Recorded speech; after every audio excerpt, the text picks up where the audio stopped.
So welcome back to the channel. In this video I'm going to be walking you through an easy guide on how to create payment link in PayPal. So if you want to create payment link in PayPal, here's a simple workaround for that. So open the PayPal app on your phone or go to paypal.com and log in into your account.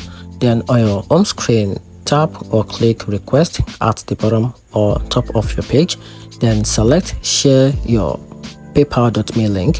If you don't have one yet, tap create paypal.me profile, then choose your unique link name, for example paypal.me / add your unique name for your PayPal link and set your preferred currency. Then tap next and then create link. Your personal PayPal payment link will be ready.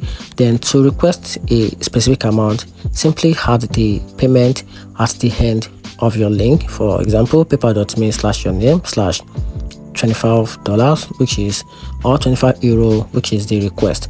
Then tap the share link and send it to anyone on WhatsApp, email, text, or any social media handle.